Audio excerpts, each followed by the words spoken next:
बचपन से ही घर में ये लगा था कि आप कंपटीशन की तैयारी करेंगे और पहले आईएएस बनना चाहता था। मैं 4 लाइनें बोलना चाहूँगा कि हर एक बात पे कहते हो कि तू क्या है, हर एक बात पे कहते हो कि तू क्या है, तुम ही कहो ये अंदाज़े गुफ्तगू क्या है, कि रगों में दौड़ने फिरने के हम नहीं कायल, कि रगों में दौड़ने फिरने के हम नहीं कायल, जब आँख ही से न टपका हो तो लहू क्या है। नमस्कार, मैं नीरज कुमार, आप देख रहे हैं उज्जैन दस्तक। हमारे साथ एक ऐसे शख्सियत जो किसी परिचय के मोहताज नहीं है, इंद्रनगर थाना प्रभारी शिव पूजन मिश्रा जी हैं, जो कई जगहों पे अपनी प्रशासनिक सेवा दी है। और ऊर्जांचल में जब से आए हैं सर, कहीं ना कहीं लोगों को एक उम्मीद सा जगह है कि ऊर्जांचल में जो प्रशासन की एक छवि है, उस नैरेटिव को बदलने के लिए सर अपनी ओर से लगातार प्रयास कर रहे हैं। और हम आए हैं बात करने। और सर के बारे में आपको ये भी बता दें कि सर पुलिस मैन के साथ साथ कहीं ना कहीं कभी भी है। तो आप ऊर्जांचल को अपनी कविताएं से संबोधन पहला करें। दस्तक पे सर बहुत बहुत स्वागत है। बहुत बहुत धन्यवाद आपका।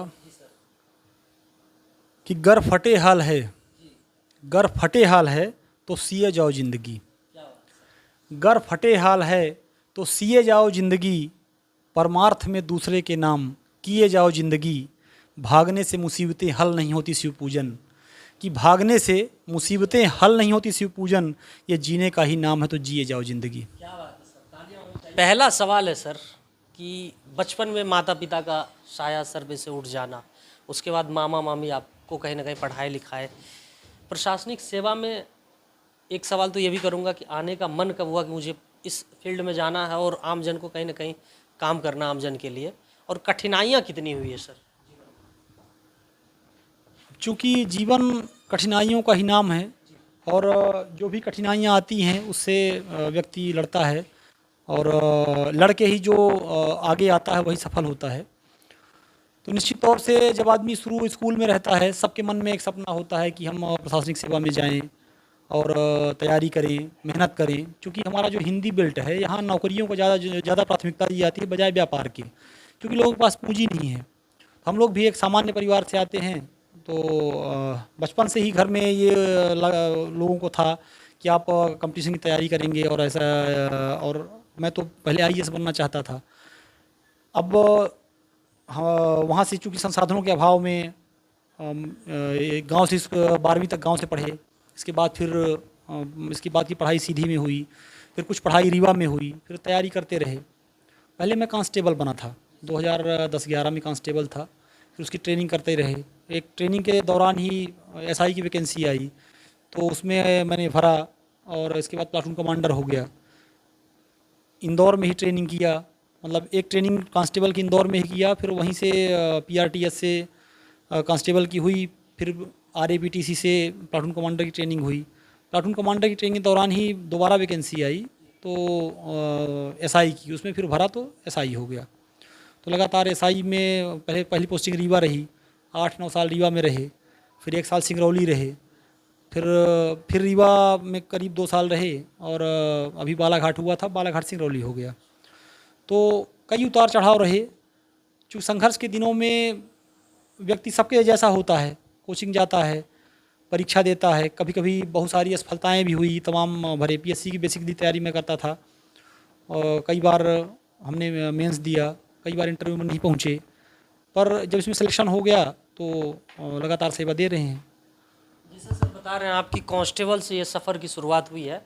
और एक सवाल आपसे ये भी करूंगा कि अमूमन जो नौजवान है जो हमारे प्रशासनिक सेवा में आना चाहते हैं, दरोगा या इंस्पेक्टर की तैयारी करते हैं, कांस्टेबल को लेके नज़रिया थोड़ा सा सर कुछ अलग रहता है कि कांस्टेबल को प्रशासनिक विभाग में कहीं ना कहीं उस दोयम दर्जे के साथ देखा जाता है, और आप वहाँ से यहाँ तक आए हैं। क्या कहना चाहेंगे उन नौजवानों की, कांस्टेबल से भी इंस्पेक्टर की पद तक पहुँचा जाए? मायनों में जो कांस्टेबल है वो इस व्यवस्था की रीढ़ है। जैसे बिना रीढ़ के कोई व्यक्ति सीधा खड़ा नहीं हो सकता, तो अगर कांस्टेबल ना रहे तो ये व्यवस्था चरमरा जाएगी, क्योंकि वो पहली सीढ़ी है उसकी। जितनी उसके पास जानकारी होती है, हम थाना प्रभारी हैं, हमारा काम ये होता है कि थाने में जो कार्य संचालन होता रहे, सबको हम कार्य बांटें, उसका मॉनिटर करें और वरिष्ठ अधिकारियों को उसको अवगत कराएं। जो कंप्लायंस है, वरिष्ठ कार्यालय में जो आदेश आते हैं उनको पालन कराएं। सबसे बड़ा काम है कानून व्यवस्था मेंटेन रखना। कोई भी अपराध घटने ना पाए, उसकी सूचना हमको मिल जाए, हो जाए तो उसका डिटेक्शन हम करें, अपराधियों को पकड़ के और माननीय न्यायालय के समक्ष पेश करें।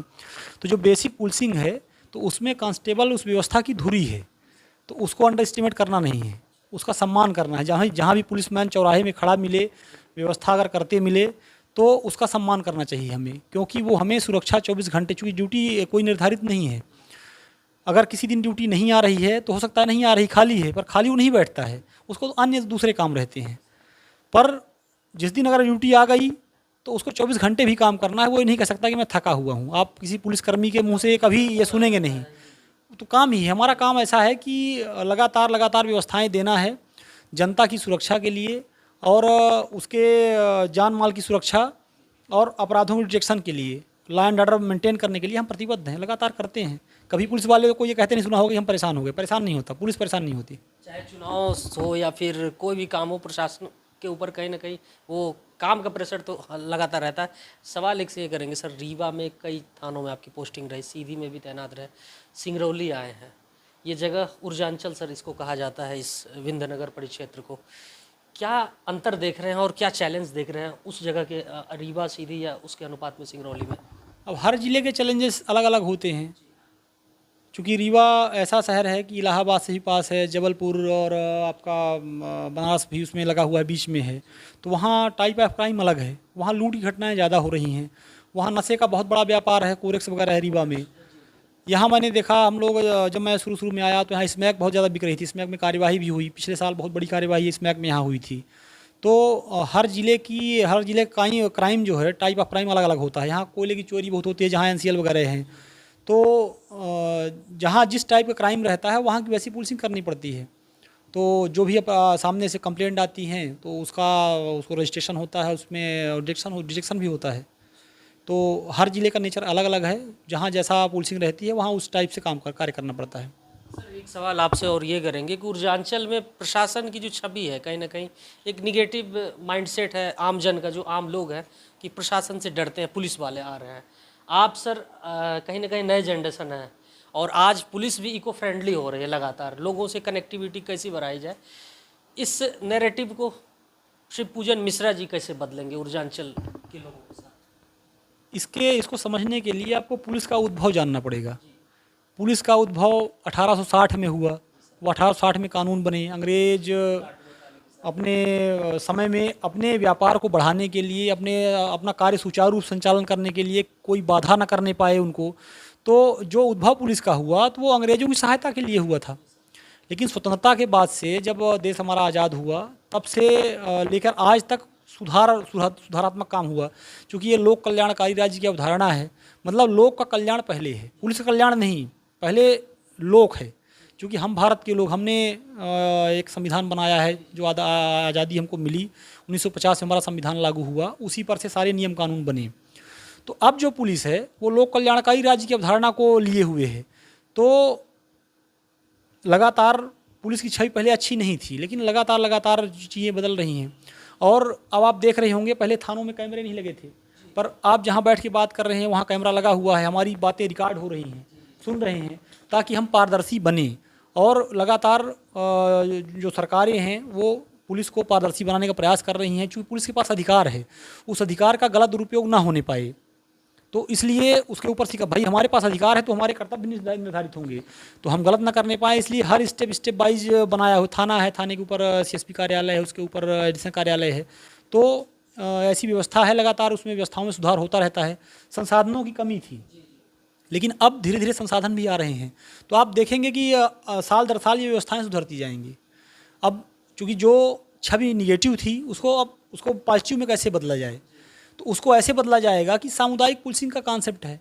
हम आपके FIR आपके द्वार एक स्कीम चली, उसके अगर किसी को यहाँ नहीं आना है तो हम उसके घर जाके डायल हंट के माध्यम से FIR लगातार कर रहे हैं। आप E-FIR का चलन बढ़ गया है। आप यहाँ ना आए थाने में, लोग आने में झिझकते हैं कि हम थाने क्यों जाएं, तो अपने घर से FIR कर दें। और लगातार हम गांवों में जाके, शहरी कस्बों में जाके एक मीटिंग करते हैं, उनको बताते हैं अपनी योजनाओं के बारे में, जो भी सरकार द्वारा चलाई जा रही हैं पुलिस के तहत, जो भी वहाँ वेलफेयर होना है।